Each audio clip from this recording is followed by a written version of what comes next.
New 72 Radio, the voice, views, and visions of the collective.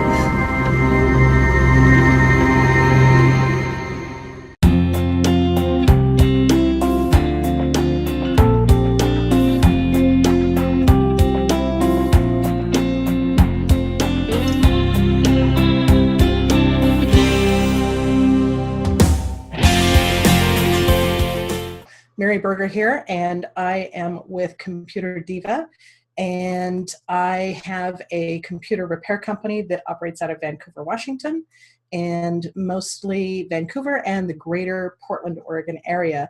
So Diva Talk is the name of this show, and we have been broadcasting this show every other Thursday for roughly, since last May.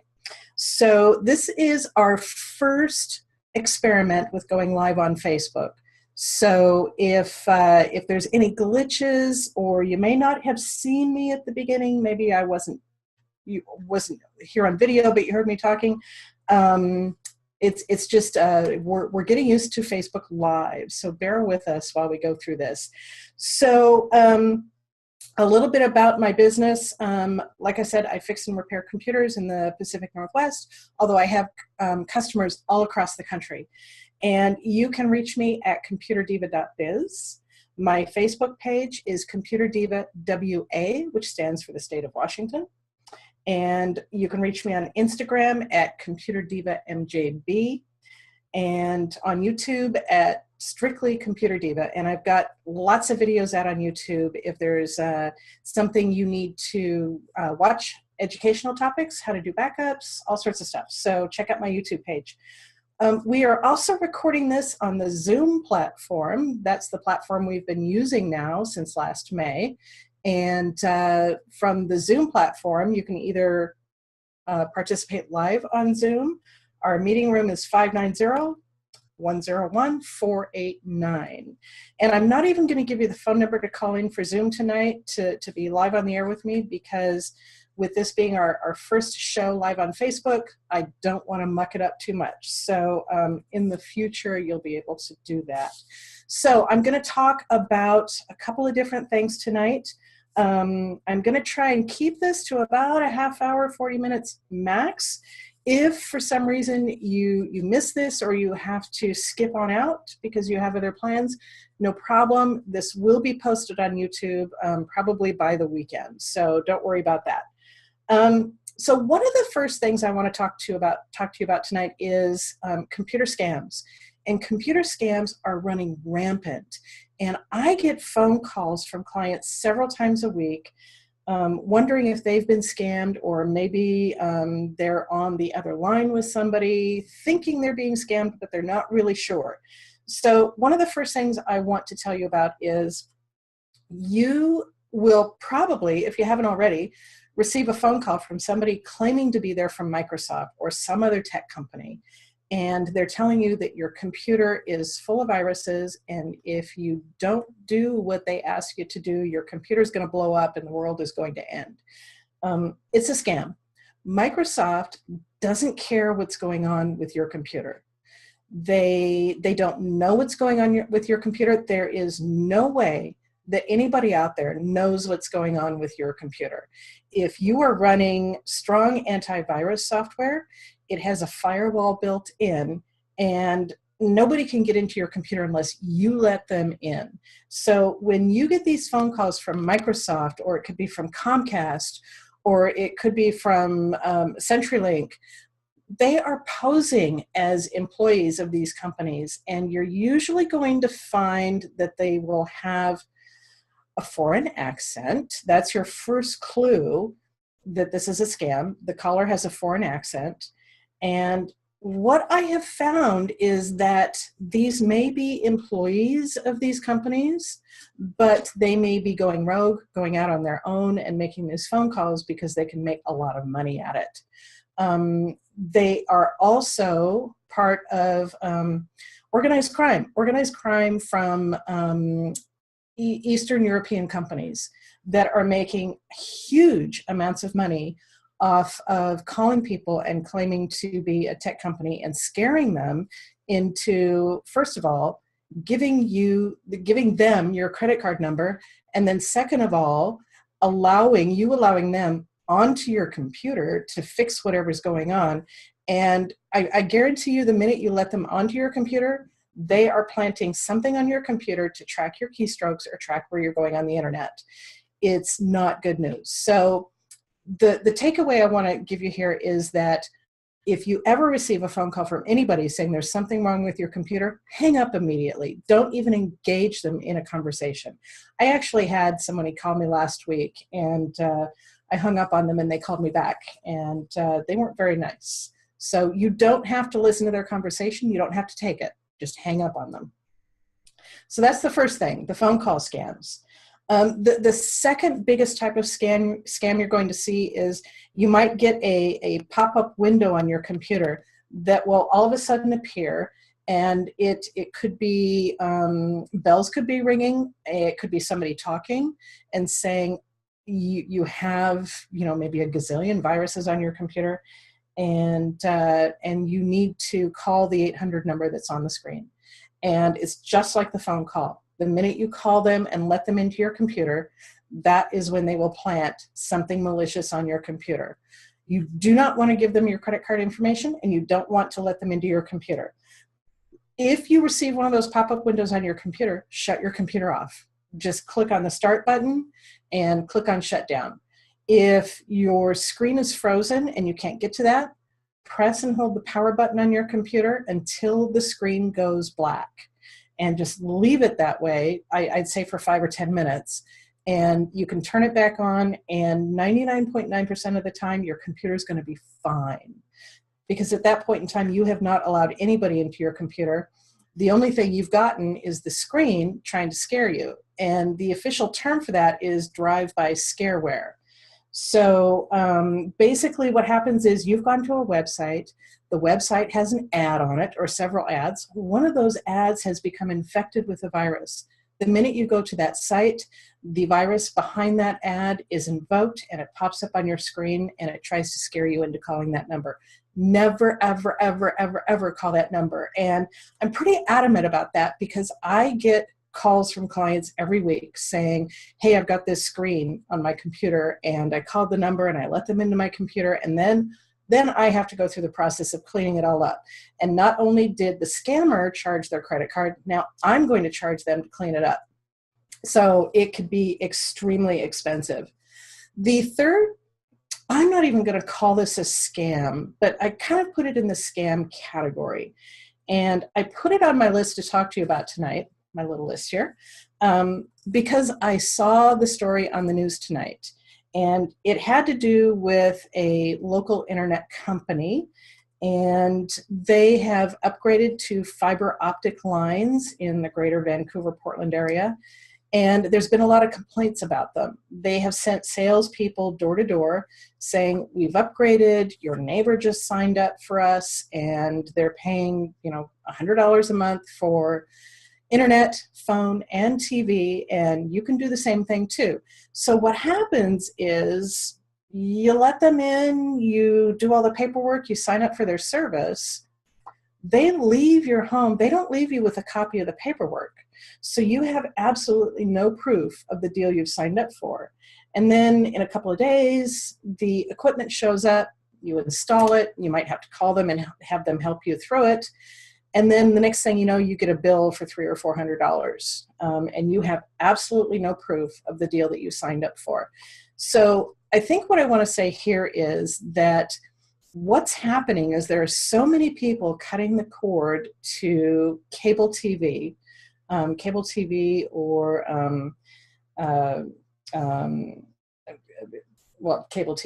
We'll leave it at that. And they are going to streaming services like Hulu, Netflix, Amazon, what have you, apps on their iPad, which is pretty much what I do. I watch very little TV from a regular TV service. Even though I have it, I watch very little of it. So many people are cutting the cord that these cable companies are kind of reverting to extreme tactics to get you to sign up for their service. So I'm going to tell you here, never, ever, ever purchase any kind of product or service from somebody who's going door to door. Number one, there's no proof that they are who they say they are. They can have a badge from your local cable company, and they could look really official, and they can have paperwork with the company's logos on it. It looks really official, but you have no clue. My guideline is don't ever buy anything from somebody coming to your door unless it's somebody from the Girl Scouts and they have a box of cookies in their hand that they can give you for the $5 that they charge now for a box of cookies. That's my advice. So that's what I have to say about computer scams. On to the next topic. So the next thing I want to talk about, and I'm going to try and keep this show, like I said, kind of brief at the first one here on live Facebook. I'm not quite sure how much time you guys want to spend listening to me live on Facebook, but I want to talk about Microsoft Office. Specifically, I want to let you all know, Microsoft has changed a lot about Microsoft Office and how they deliver software. It used to be that you would go to the store and you would buy, I don't have one with me, you buy a box with a CD in it, and it would come with your license key, and you would pop it into the computer and you would install it. That really doesn't happen much anymore. And just so you know, I'm kind of looking over to the right here to see my iPad here to see if anybody has any comments. If you do, I may not be able to see them. So anyway, my producer Kelly behind the scenes promises me that she'll let me know if anybody has any comments or questions that I need to answer, because I can't see the live stream. I thought I'd be able to, but I can't. So anyway, Microsoft Office and Office 365. So I have a little story that goes along with that. And back in the day, back in, I'd say the early to mid 80s, when I was in college, I was a computer consultant. Different than what I am now, but what I did was, like I said, I was going to college, and I had an in with a software company who sold software for insurance agencies.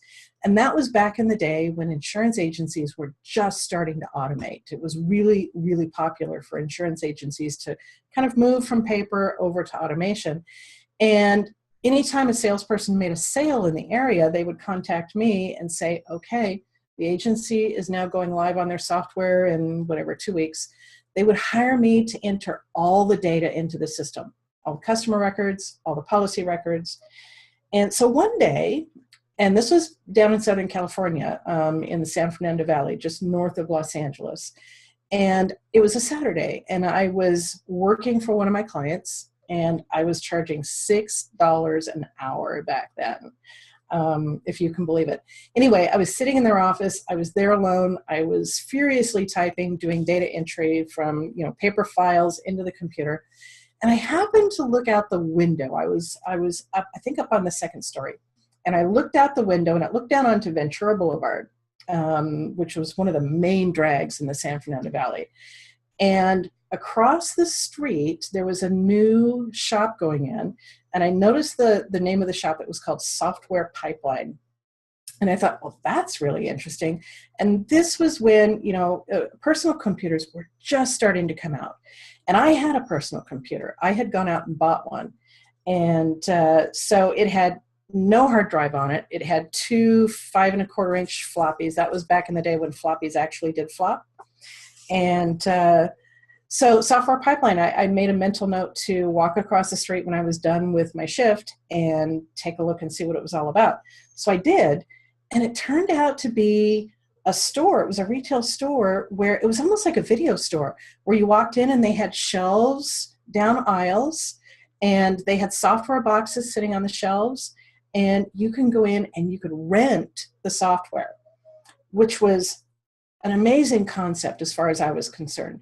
Because back then, I was a poor, starving student, and I thought, well, I want to try out this software. What better way to try it out than spend $5 for 3 days worth of rental fees for particular software packages, and I would know how this software works.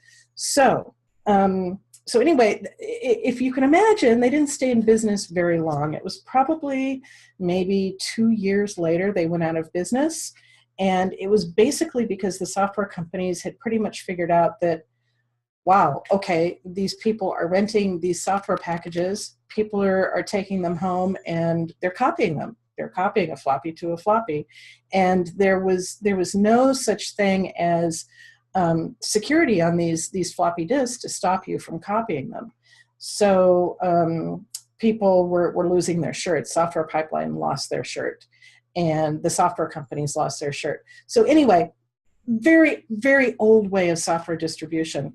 Microsoft has really evolved over the years, which most software companies have. And Microsoft Office, like I said, it used to be you'd buy it on a CD and you'd pop the CD into your computer and you would install the software. So you could still do that. You could still purchase Microsoft Office as a standalone product. You can purchase Microsoft Office Home and Student for about $150.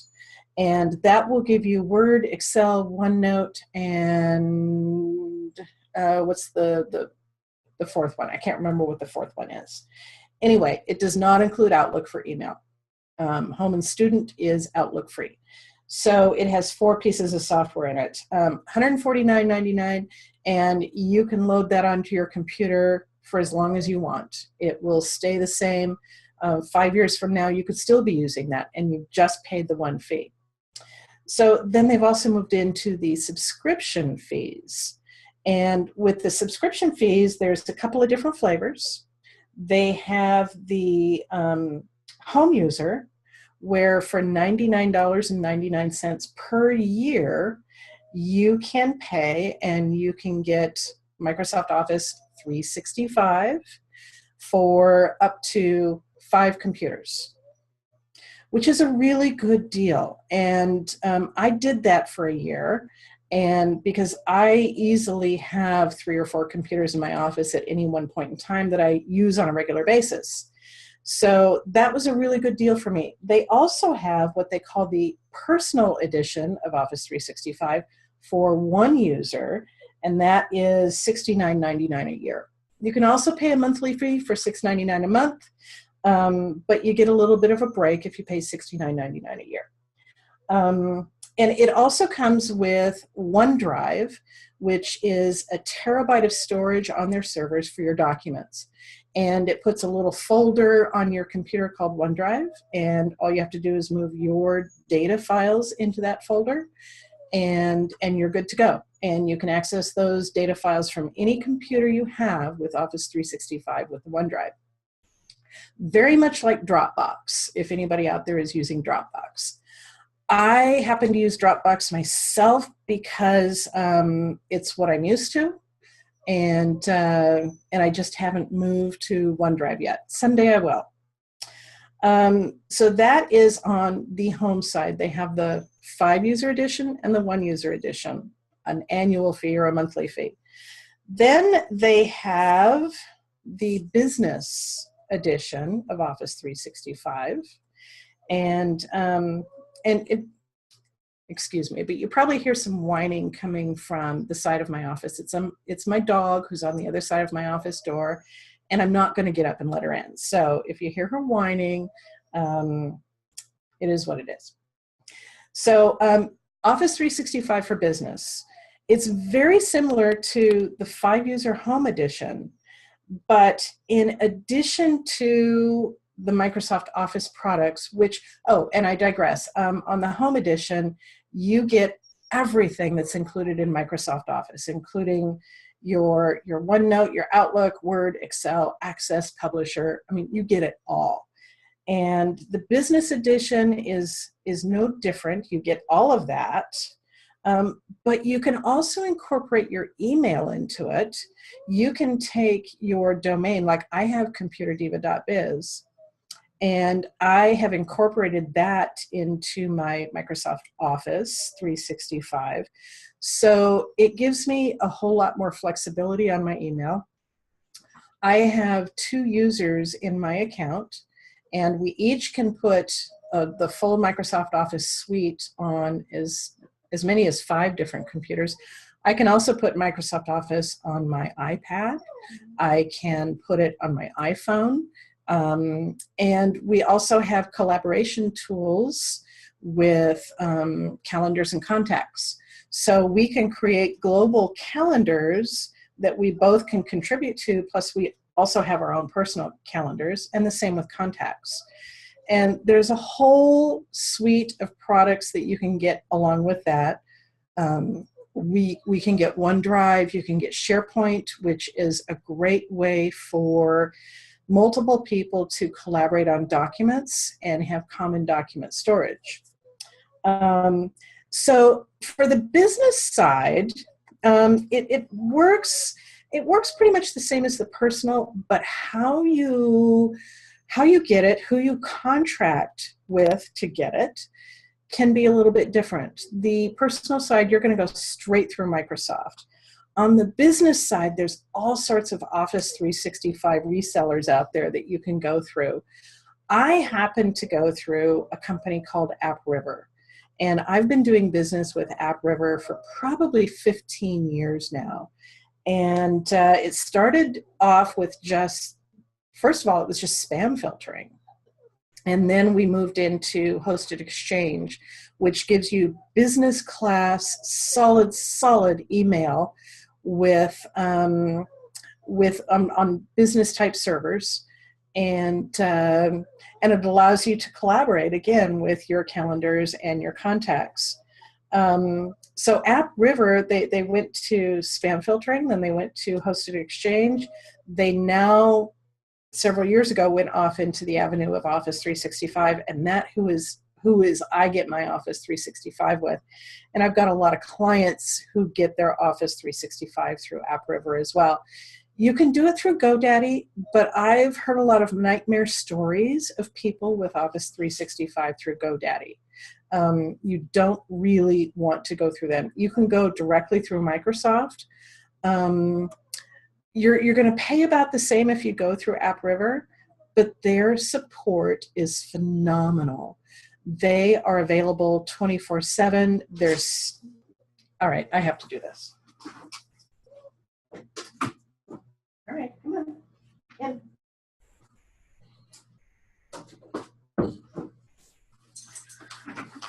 So sorry about that. But anyway, so AppRiver's support is phenomenal. And like I said, they're available 24/7, and they do a fabulous job. Super, super smart people. They will be able to answer any question you have.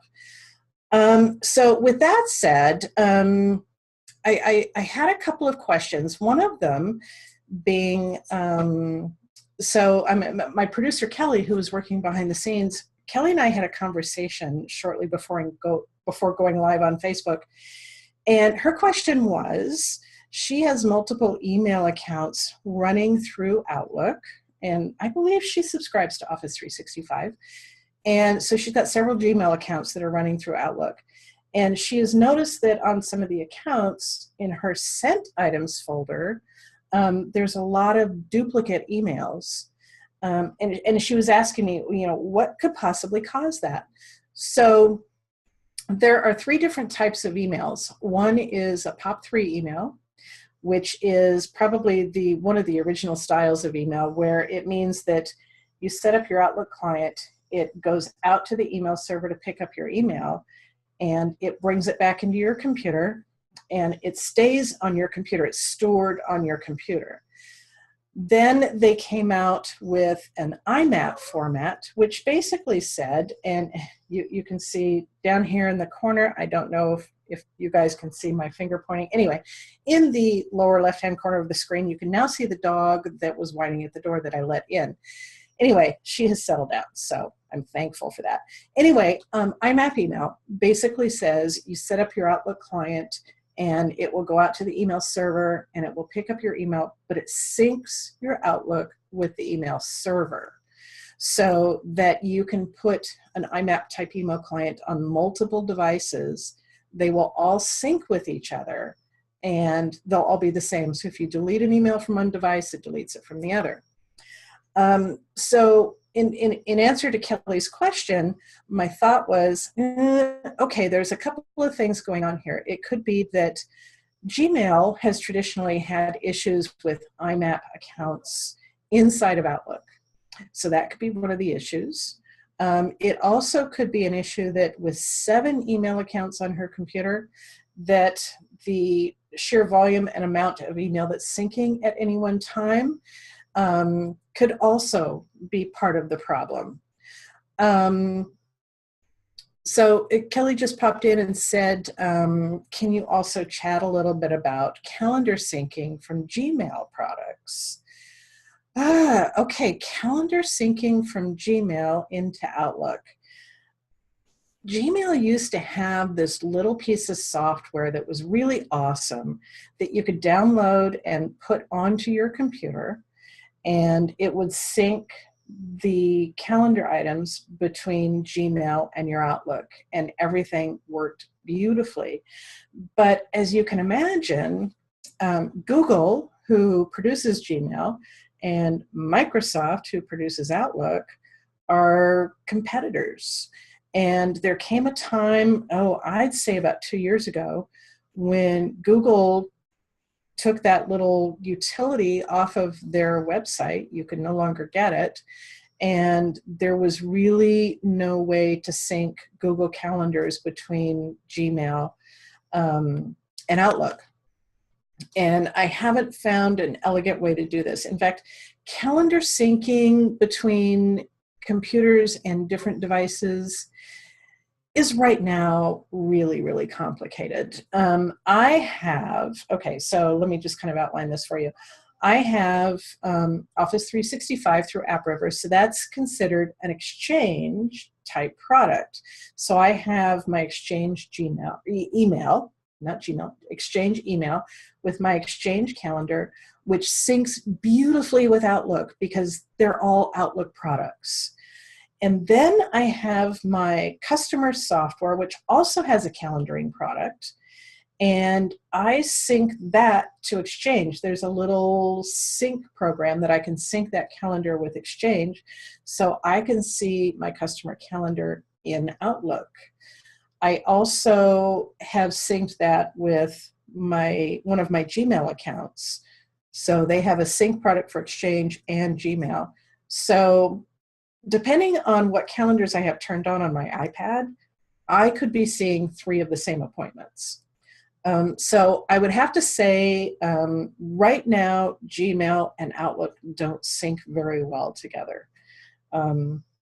So you really need to think about what devices you're going to be using and what you need to sync with when you go about planning what it is you're going to purchase. Before I had my AppRiver Exchange email account, my Office 365, my calendars were all running through Apple. So I had my iOS devices, my iPad and my iPhone, and I was using that calendar. And they do have a little sync product that you can put on your computer that will sync your iOS devices with Outlook. And that worked out really well for me. But since I've gone to AppRiver Exchange Office 365, I no longer use my iOS calendars. So I've gone totally away from that. It can be really complex. I have a lot of clients that I deal with where they bring me in just to kind of navigate the waters of all their devices and how they can sync all of their data. So I would have to say if you are a small business, anywhere from 1 to probably 10 or 15 users, an Exchange type email account, Office 365 type email account would be hugely beneficial for you, even when you go up to more users. I'm currently doing an Office 365 conversion for a client with 29 email accounts. They are going from just AppRiver Exchange email only over to Office 365 so they can have the whole suite of products. And it only costs $1 more a month per email account to go that route. So it makes a whole lot of sense to have that type of product. So with that said, I think that unless anybody has any questions, we have kind of come to the end of our Facebook Live experiment, and I am so excited that we had this opportunity to do this. And I want to give a huge shout out to the producers of this radio show, New 72 Media, Kelly Lair in particular. She is working her heart out in the background to make all of this possible. I could not do this on my own without her. So New 72 Media is the company, and they do a lot of things. They do websites, they do book publishing, they do live radio shows, all with a spiritual theme to them, and they're fabulous people. So I just wanted to say a huge shout out to them. So with that said, I just want to say thank you for watching in, and 2 weeks from tonight, we will most likely do Diva Talk Live as well. So good evening, everybody. Have a great night. Bye-bye now.